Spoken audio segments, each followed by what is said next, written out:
उन्होंने कहा कि प्रधानमंत्री फैसला नहीं ले पा रहे हैं, इसलिए धर्मेंद्र प्रधान ने बड़प्पन दिखाते हुए इस्तीफा दिया। राठौर ने प्रधान की ओर से पाठ्यक्रम में किए गए बदलावों का भी जिक्र किया। राहुल गांधी पर निशाना साधते हुए उन्होंने कहा कि पिछले 70 साल में किसी विपक्ष के नेता ने ऐसा नहीं किया है जैसे राहुल गांधी ने प्रधानमंत्री आवास के बाहर प्रदर्शन किया है। राठौर ने राहुल गांधी के कदम को नादानी बताते हुए उसकी निंदा की है। धर्मेंद्र प्रधान के इस्तीफे को लेकर भाजपा और कांग्रेस के बीच में सियासी बयानबाजी तेज हो गई है।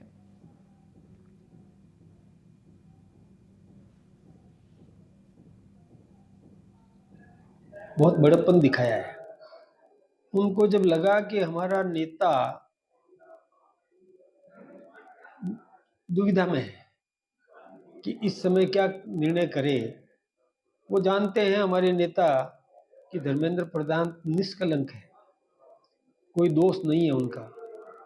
और दूसरी तरफ सारा टुकड़ा टुकड़ा गैंग जो एकदम पीछे लग गई विद्यार्थियों के कंधे पर बंदूक रख करके चलाने के लिए, तो धर्मेंद्र प्रधान जी ने स्वयं में अपना त्यागपत्र प्रधानमंत्री जी को सौंप दिया कि अब आप निर्णय करें जो आपको उचित लगे, निर्णय करने के लिए आप स्वतंत्र हैं।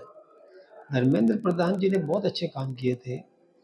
शिक्षा मंत्री रहते हुए उन्होंने 5+3+3+4 ये व्यवस्था शुरू की। बहुत अच्छी व्यवस्था थी, जो बहुत पहले जब हम लोग पढ़ा करते थे 1970 से पूर्व का दशक था, उस समय जो शिक्षा, वैसा उन्होंने ठीक किया। लेकिन दूसरा, उन्होंने जो हमें इतिहास में पढ़ाया जाता था कि गुलाम काल था, जब मुगलों का शासन था यहाँ पर, अकबर महान, ये पाठ पढ़ाया करते थे। तो धर्मेंद्र प्रधान ने ये तय किया कि नहीं, वो हमारा संघर्ष काल था।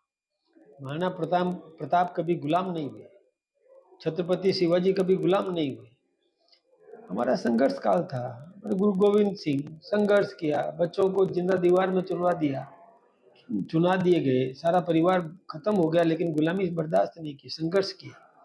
ऐसे ही चंद्रशेखर, भगत सिंह, सुखदेव, राजगुरु क्रांतिकारी थे। अब इनको पहले के पाठ्यक्रम में गलत तरीके से पेश किया गया था। वीर सावरकर के पाठ्यक्रम के जीवन को भी गलत तरीके से पेश किया जा रहा था। धर्मेंद्र प्रधान जी ने इसका शुद्धिकरण करने का काम किया, एक राष्ट्रीय चरित्र पैदा करने की कोशिश की, सांस्कृतिक राष्ट्रवाद पैदा करने की कोशिश की, बहुत बड़े काम किए थे। तो धर्मेंद्र प्रधान जी का कोई दोष नहीं था, लेकिन उन्होंने स्वो मोटो अपना त्याग पत्र प्रधानमंत्री जी को सौंप दिया ताकि प्रधानमंत्री जी किसी दुविधा में नहीं रहे।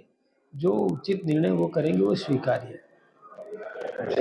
और जो इनका समर्थन राहुल गांधी जी ने किया वो भी निंदाजनक है। और राहुल गांधी जी ने तो बचपने की हद कर दी, यानी 56 साल का व्यक्ति निहायत बचपना करे और प्रधानमंत्री आवास के बाद बाहर धरने पे बैठ जाए। हिंदुस्तान के इतिहास में आज तक नहीं हुआ। जवाहरलाल नेहरू प्रधानमंत्री रहे, उनके आवास के बाहर कभी भी विपक्ष ने नहीं किया।